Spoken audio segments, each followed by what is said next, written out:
오늘 말씀의 제목은 진짜 표적을 보았는가라는 것인데요. 표적에 대해서 이미 우리가 요한복음을 통해서 많이 들었습니다. 표적이라는 용어는 요한복음에서만 등장하는 특별한 용어입니다. 이미 많이 들었죠. 예수님이 행하신 기적을요, 요한복음에서 표적이라고 부르는 것은 그 기적을 통해서 사람들에게 주는 메시지가 있다라는 것입니다.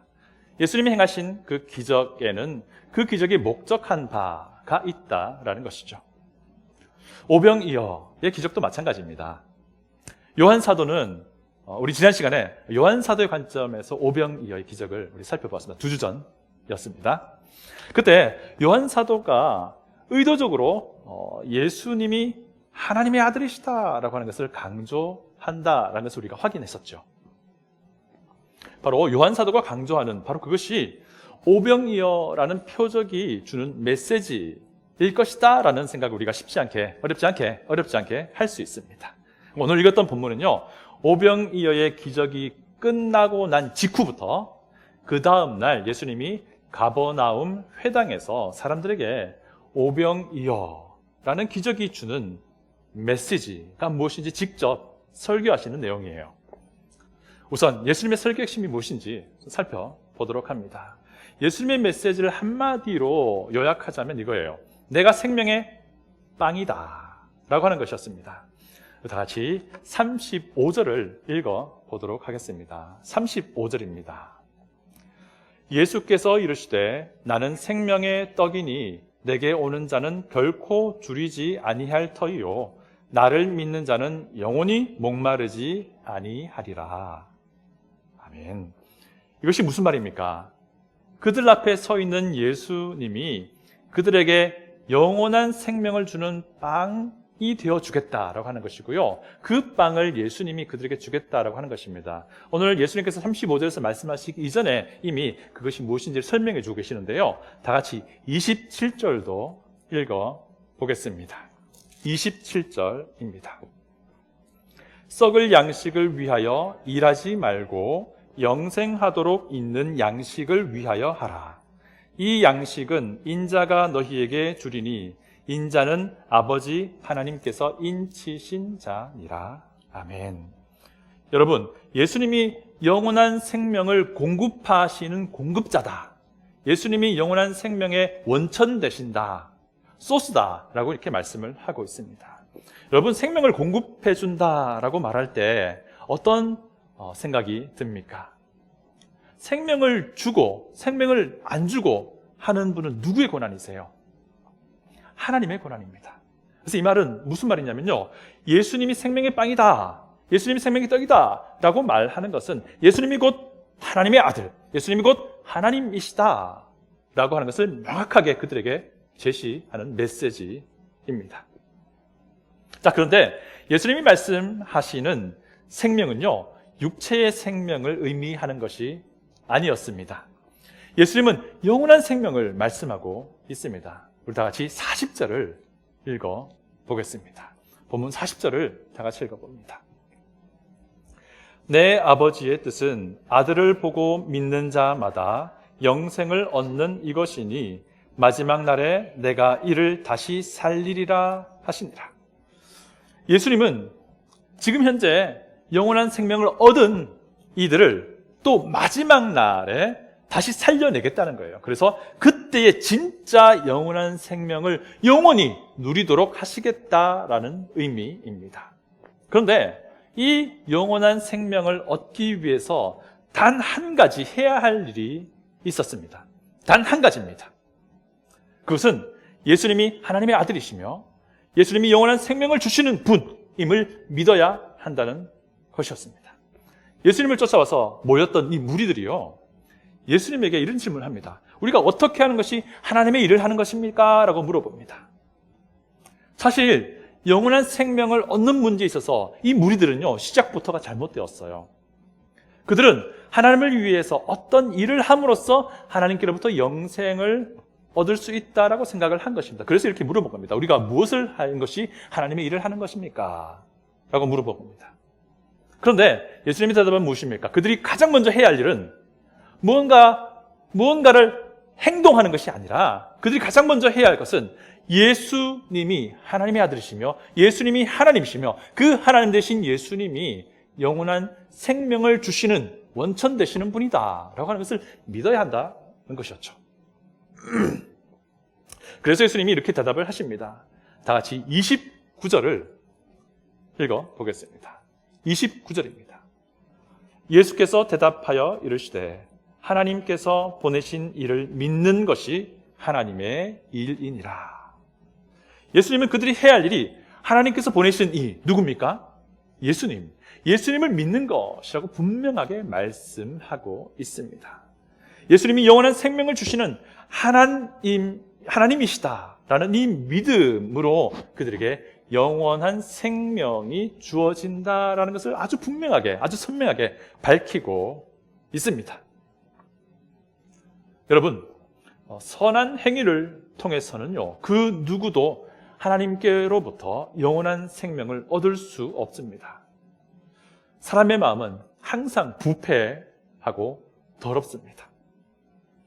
이런 사람의 더러운 마음에서부터 시작되는 그 어떤 행위도 하나님께는 다 더럽고 저주받을 것뿐이라는 것입니다. 그래서 영원한 생명을 얻기 위해서는요, 우선적으로 자기가 더럽고 추한 죄인임을, 하나님 앞에서 죄인됨을 분명히 인정해야 합니다. 그리고 예수님만이 구원자이시며 예수님이 참 하나님이시다 라는 것을 인정하는 것입니다. 이것이 믿음이잖아요. 이것을 우리가 믿음이라고 부릅니다. 이 믿음을 통해서만 우리는 하나님께로부터 구원이라는 은혜를 얻을 수 있는 것입니다. 이런 놀라운 구원의 은혜를 얻은 사람들이요, 이 은혜에 감격하고 기뻐하고 감사해서 이 은혜를 주신 예수님을 사랑하는 마음으로 선한 행위를 열매로 맺어가는 것입니다. 여러분은 영원한 생명을 얻었습니까? 그 생명을 어떻게 얻으셨습니까? 누구를 통해서 얻었습니까? 영원한 생명은 예수 그리스도를 통해서만 얻을 수 있습니다. 그래서요, 영원한 생명을 얻은 사람은요, 이 영원한 생명을 주신 예수님의 말씀에 귀를 기울일 수밖에 없어요.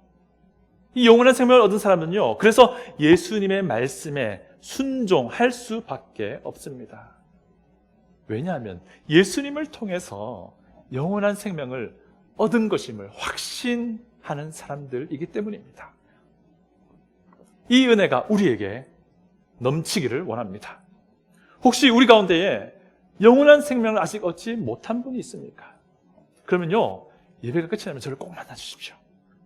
이건 부끄러운 일이 아니에요. 생수교회가 왜 존재합니까? 바로 이 영원한 생명을 얻지 못한 분들을 도와드리기 위해서 생수교회가 존재한 것 아닙니까?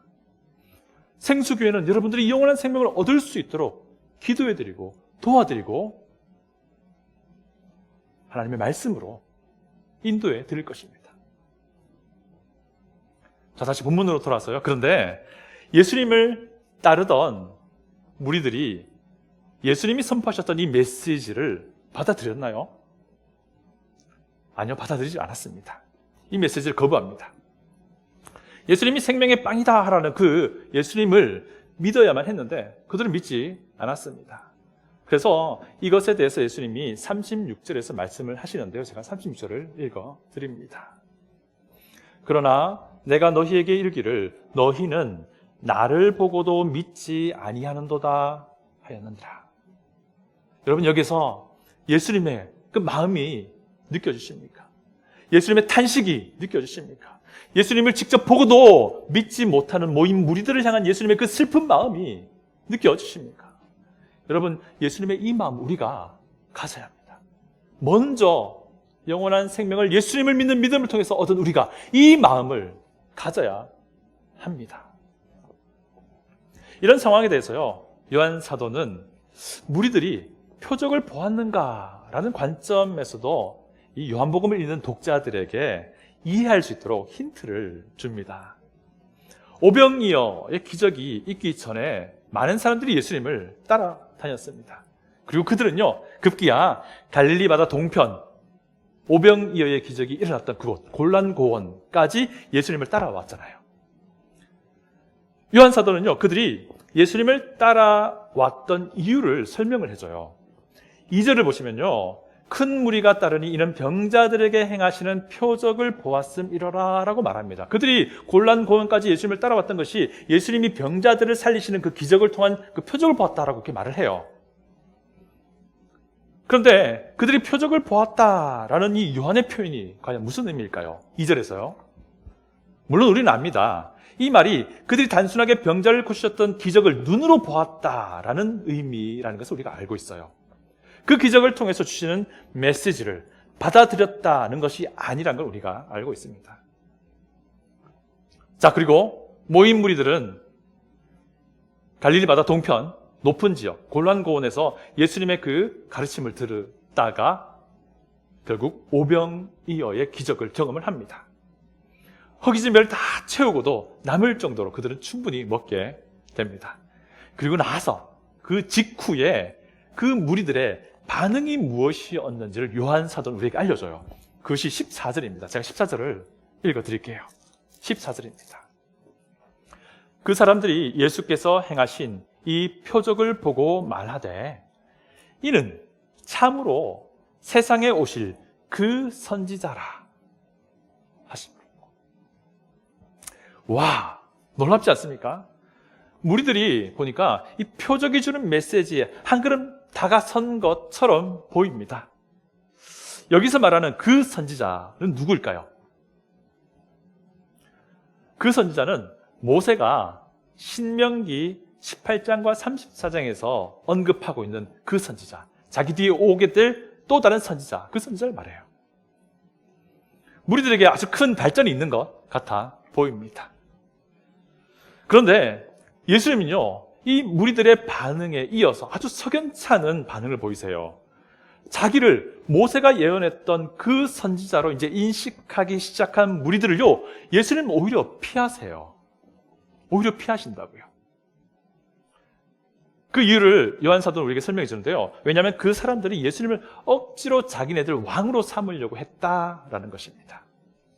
과연 이들은 진짜로 표적을 보았던 것일까요? 자, 그리고 나서 제자들만 가버나움을 향해 배를 타고 그날 밤에 떠납니다. 그들이 배를 타고 갈 때 풍랑이 일어나요. 그런데 이것이 웬일입니까? 갈릴리 바다 동쪽 편에 남아 있었던 예수님이 폭풍우가 몰아치는 그 바다 위를 걸어서 그들에게 다가온 것입니다. 그리고 그 배에 올라타셨습니다.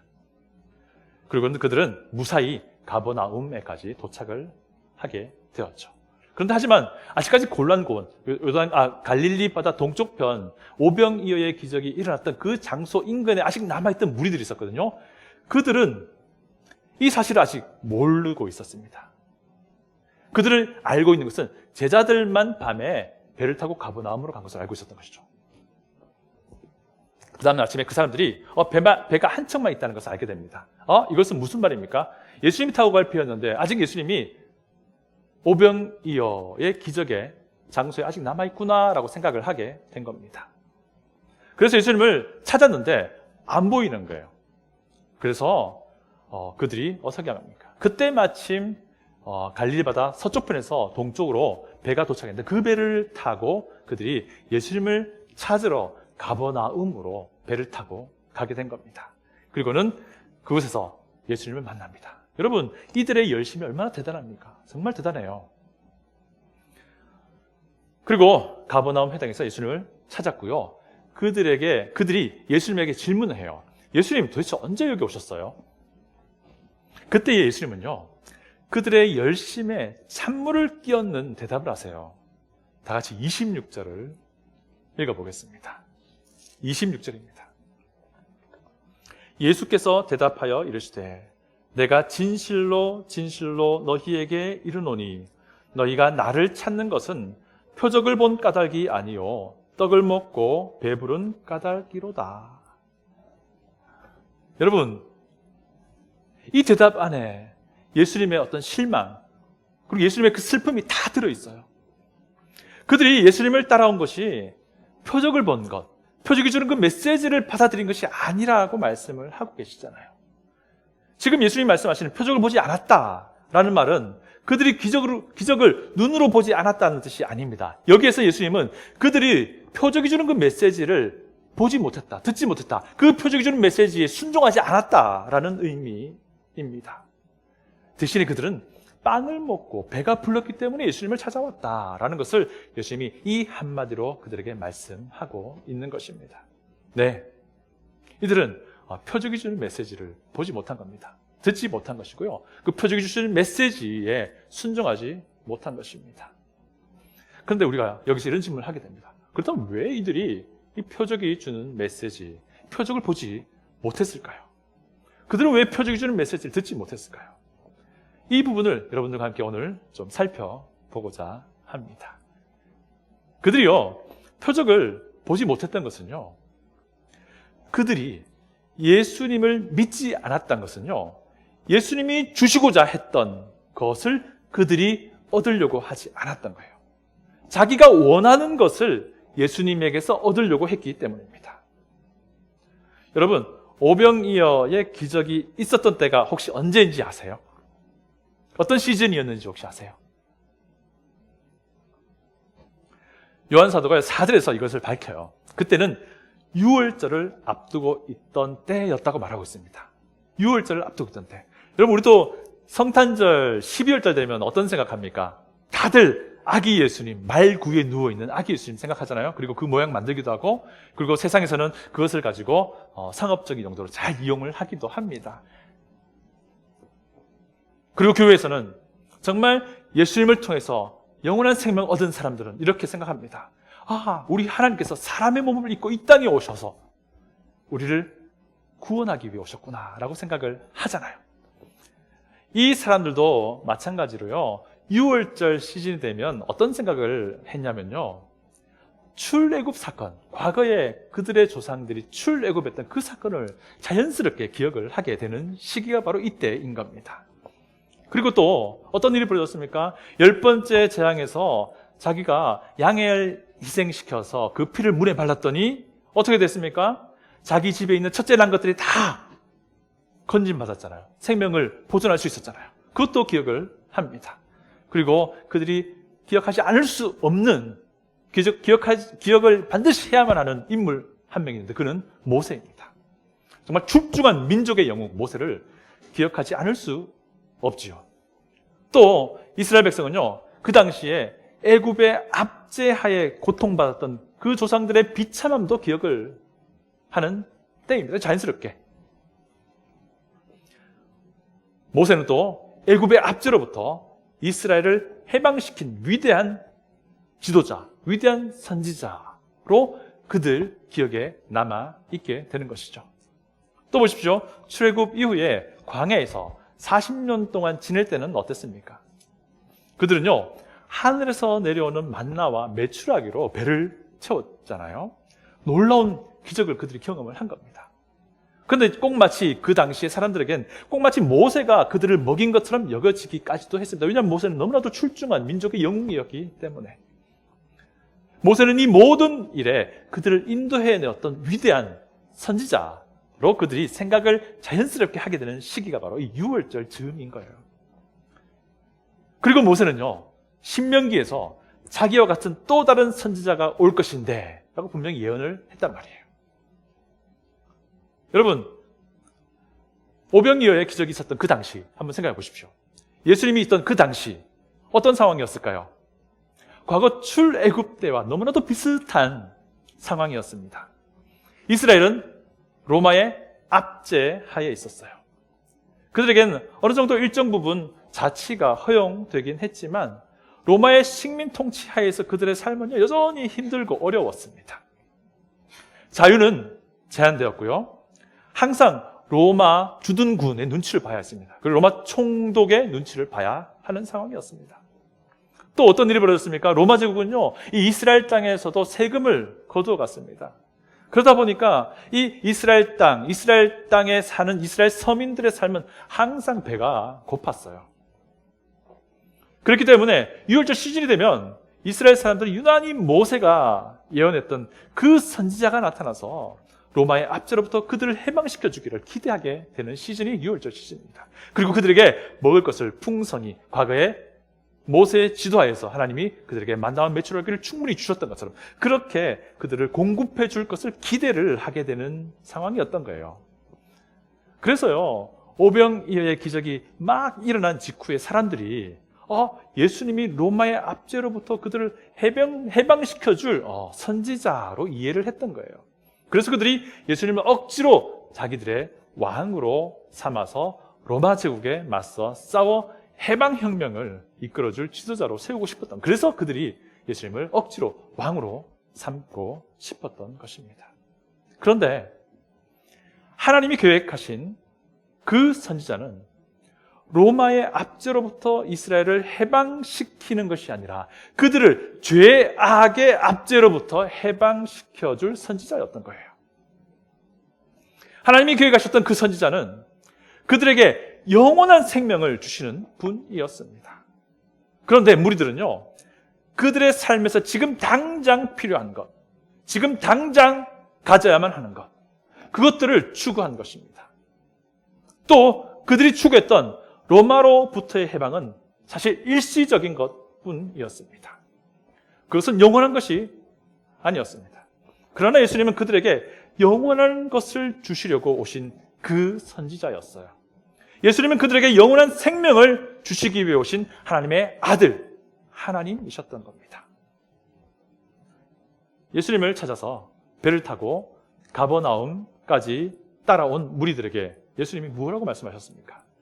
그들이 예수님을 찾아온 것은, 너희들이 나를 찾아온 것은 표적을 본 것이 아니라 너희 배가 불렀기 때문에, 너희 육신의 필요가 채워졌기 때문에 왔구나 라고 말씀을 하셨습니다. 무리들은요, 당장 배고픈 문제를 해결해 줄 선지자를 추구했던 거예요. 예수님은 그들이 너무 안타까우셨습니다. 그들에게 필요한 것은 정말 영적인 영원한 생명인데 그들은 한시적인, 일시적인 것들을 추구하고 있었던 겁니다. 그래서 예수님은 그들이 무슨 오해를 하고 있는지를 설명해 주고 싶으셨어요. 예수님은 그들에게, 그리고 오병이어의 표적이 주는 메시지가 무엇인지 정확하게 알려주고 싶었습니다. 그래서 가버나움 회당까지 따라온 그 무리에게 오늘 본문이 말하는 것처럼 긴 설교를 하고 있는 거예요. 자, 그런데 그들은요, 예수님의 그 설교를 이해하지 못해요. 우리가 이 본문을 읽다 보면요, 어쩌면 그들이 예수님의 설교를 별로 이해 안 하고 싶어 하나 싶을 정도로 이해하지 못합니다.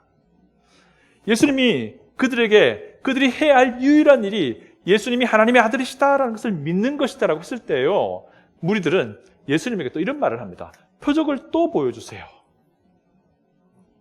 이미 예수님이 행하신 기적들로도 충분한 표적이 되었음에도 불구하고 말이죠. 그러면서 그들은요, 여전히 현실에서 그들이 원하는 것만을 바라봅니다. 과거 광야에서 그들의 조상들이 만나를 먹었던 것 같은 그런 표적을 또 보여달라고 하는 거예요. 이미 그들은 오병이어의 기적을 경험했는데도 말이죠. 예수님은 그들에게 필요한 것이 그들의 배를 채워줄 눈에 보이는 빵이 아니라 그들의 영혼을 채워줄 영생의 빵이라고 계속해서 설명을 합니다. 하지만 그들은 여전히 그들이 추구하던 현실에서의 빵을 구합니다. 제가 34절을 읽어드립니다. 그들이 이르되 주여 이 떡을 항상 우리에게 주소서. 여러분, 이 34절만 읽어보면 굉장히 우리가 오해할 수도 있는데요. 뭐냐면요, 무리들이 예수님에게 이 빵을 항상 달라고 요청합니다. 이게 무슨 말이냐면 매일매일 이 빵을 좀 주세요 라고 말하는 거예요. 이게 무슨 말입니까? 그들이 여전히 예수님이 말씀하시는 영원한 생명의 빵이 아니라 그들은 여전히 예수님이 말씀하신 그 빵이 자기들 굶주린 배를 채워주는 눈에 보이는 빵이라고 이해를 하고 있었다. 그래서 매일매일 계속해서 좀 주세요라고 요청을 하는 겁니다. 여러분, 오늘 이 본문을 읽으면서 꽤 답답하지 않으세요? 답답해요. 왜 이들은 예수님의 설명을 잘 이해하지 못할까요? 왜 이들은 예수님의 설명을 어쩌면 이해하고 싶어 하지 않을까요? 답은 이미 우리에게 알려져 있습니다. 그들은요, 예수님에게서 예수님이 주고자 하는 것을 듣고 싶지 않았던 겁니다. 그들은 예수님에게서 자기들이 얻고 싶은 것을 추구했던 것입니다. 자기들의 눈에 보이는 그것을 예수님에게서 추구했기 때문입니다. 그들은 로마의 압제로부터 해방시켜줄 눈에 보이는 혁명가를 예수님에게서 요구한 겁니다.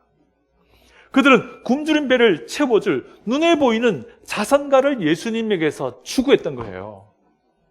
이것이 그들에게 직접 눈에 보이는 이 땅에서 이익이었기 때문에 그것을 예수님에게서부터 얻고자 하는 것에 인박혀버렸기 때문에 그런 일이 벌어진 겁니다.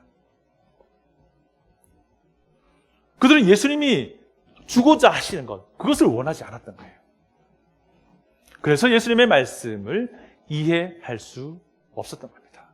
그래서 예수님이 말씀하신 그 메시지를 들을 수 없었던 겁니다. 들리지 않았던 거죠.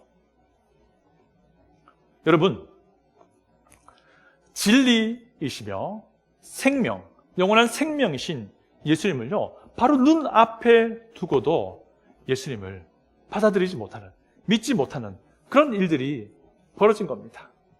그들은 예수님에게서 그들 자신이 하고 싶은 것, 그들 자신이 원하는 것, 그것을 추구했기 때문입니다. 그들은 하나님의 아들이신 예수님에게서 그들이 듣고 싶은 것만 듣고 싶었습니다. 그들은 하나님이신 예수님에게서 그들이 보고 싶은 것만 보고 싶었기 때문입니다.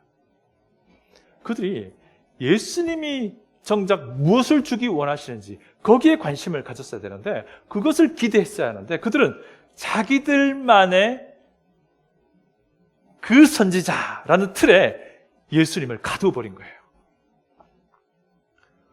여러분, 내가 원하는 것, 이것을 추구하기 시작하면요, 예수님에게서 생명을 볼 수 없어요. 내가 얻고 싶은 것, 그것을 추구하기 시작하면요, 예수님에게서 생명을 얻을 수 없습니다. 여러분, 이런 상황이요, 오늘날에도 반복이 돼요. 교회 안에서도 빈번하게 발생합니다. 여러분, 예수님을 만나기 위해 가버나움에까지 찾아온 그들이 얼마나 열심이었습니까? 그런데 그 열심의 동기가 무엇이었죠? 그 열심의 동기는 내가 원하는 것을 받아내고자 하는 바로 그것이었어요. 그들이 진짜 예수님이 원하는 것을 듣고 싶어서 예수님을 찾아가는 열심을 내었더라면 얼마나 좋았겠습니까? 여러분, 사람은 참 간사합니다. 그리고 사람은요, 얼마나 잘 자기 스스로에게 속는지도 모릅니다. 많은 사람들이 교회에서 열심히 봉사하고 열심히 섬기고 또 열심히 필요가 있는 사람들을 도와줍니다. 많은 사람들이 교회에서 아주 열심으로 여러 활동에 참여합니다. 그런데요, 이런 봉사와 섬김과 정말 아름다운 이 모습들 자체가 때로는요, 예수님과는 관계없이 나의 유익을 추구하는 것이 될 수도 있어요. 사람들이 예수님을 믿는 믿음 없이도 교회의 여러 활동에 참여하게 됩니다. 그리고 그것이 계속 지속되면요, 정말 우리가 놓쳐서는 안 되는 중요한 것 한 가지를 잊어버리게 됩니다. 무엇이냐면요, 이 사람이 예수님을 믿어야 하는데, 이 사람이 구원받아야 하는데, 이 사람이 예수님을 통해서 영원한 생명을 얻어야 하는데, 이것이 교회 안에서 서서히 잊혀져요. 그리고 그 사람 스스로도요, 속습니다.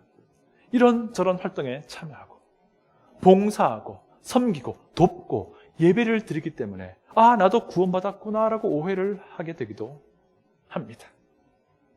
여러분, 제가요, 목회자로서 정말 슬프고 마음이 아플 때가 있는데, 교회 안에 있는 분들과 우리의 구원이 무엇인지, 우리의 믿음이 무엇인지, 우리의 믿음의 주체가 누구신지를 이야기를 하는데, 그런 대화의 자리인데, 그들의 입에서 예수 그리스도라는 이름을 들어보지 못할 때, 그때 저는 마음이 정말 아픕니다. 여러분, 예수 그리스도를 믿지 못하면, 예수 그리스도를 확신하지 못하면, 예수 그리스도를 만나지 못하면 하나님을 알 수 없어요. 하나님께 예배드리지 못한다고요. 그런데 교회 안에 있는 분들과 대화를 하는 중에 그들의 입에서부터 예수 그리스도를 믿는 확신의 고백과 믿음을 들을 수가 없다는 겁니다. 이것이 너무나도 슬픈 상황인 거예요. 우리가 본문을 읽진 않았지만요, 41절부터 59절까지에 계속해서 예수님이 같은 내용으로 설교를 하시는데요, 이제는 요전에는 사람들의 반응이 그 오병이어의 기적을 경험했던 사람들, 그 무리들의 반응이 나왔지만, 이제는요 누구의 반응이 나오냐면 가버나움 회당의 종교 지도자들의 반응이 2번 나옵니다. 그들이 이제 특별히 유대인이라고 요한복음의 저자 요한 사도는 지칭을 합니다. 그런데요, 그들이요 예수님 자신이 생명의 빵이다라는 말씀을 하니까 그들 안에서 수근수근거리며 분개하기 시작합니다. 여러분, 우리가 진짜 분개해야 될 것은요, 우리 안에 예수 그리스도를 믿는 믿음과 확신의 고백이 희귀해졌다는 사실이에요. 예수님을 바로 앞에 두고도 믿지 못하던 무리들을 보면서 슬퍼하신 예수님처럼 우리 안에 예수 그리스도를 확신하는 믿음의 고백이 사라져가고 있다는 사실에 슬퍼해야 합니다. 옆에 앉아있는 사람들, 믿음이 어떤 것인지를 관심을 갖지 않게 되고 있는 자신의 모습을 보면서 분개하며 슬퍼해야 하는 것입니다. 여러분, 우리는 예수님의 몸된 교회 안에 있습니다. 교회 안에서 우리가 좋아하는 것, 우리가 원하는 것, 그것을 추구하면요, 우리는 예수 그리스도께서 주시는 생명을 볼 수가 없습니다. 교회 안에서 성경의 가르침이 매주 가르쳐집니다. 그럼에도 불구하고 우리는 예수 그리스도께서 주시는 생명을 들을 수 없게 됩니다. 왜? 교회 안에서 내가 얻고 싶은 것, 내가 갖고 싶은 것을 추구하기 때문입니다. 교회 안에서 나의 존재감을 드러내기 위한 그런 활동에 더 관심이 있기 때문입니다. 교회 안에서 우리는 우리가 원하는 것을 추구할 것이 아니라 예수님이 원하는 것, 바로 그것을 추구해야 합니다. 여러분, 예수님이 몸된 교회 안에서 가장 가치 있고 가장 소중한 것이 무엇입니까? 우리 주님 예수님에 대한 믿음과 예수님에 대한 고백과 확신을 서로 나누고 공유하는 겁니다. 이 믿음이 서로 나누어져야 해요. 이 믿음의 고백과 확신을 근거로 해서 주님의 몸된 생수교회가 존재하기 때문입니다. 이 믿음의 고백과 이 믿음의 확신이 공유되지 않으면요, 교회라는 존재는 없는 거예요. 우리는 예수님이 원하는 것, 바로 그것을 추구해야 합니다. 내가 원하는 것이 아니고요, 내가 이 교회 안에서 나의 존재감을 드러내기 위한 어떤 활동이 아니고요, 예수님이 원하시는 바, 그것이 무엇인지를 추구해야 한다는 것입니다. 또 한 가지 우리가 생각할 것은요, 우리가 다른 사람들을 가장 최고로 사랑하는 것이 어떤 것이겠어요? 그것은요, 내 옆에 있는 사람이 예수님을 그들의 구주로 믿는 믿음을 확신 있게 담대하게 고백할 수 있도록 도와주는 거예요. 이것이 복음전도 아닙니까? 내 옆에 있는 사람이 예수 그리스도께서 원하신 것을 추구하도록 도와주는 것, 바로 그것입니다. 이것이 이 교회 안에서 가장 가치 있고 소중한 것입니다. 이런 교회가 예수님이 주 되신 교회입니다. 이런 교회가 진짜로 표적을 본 교회입니다. 다 같이 기도하겠습니다.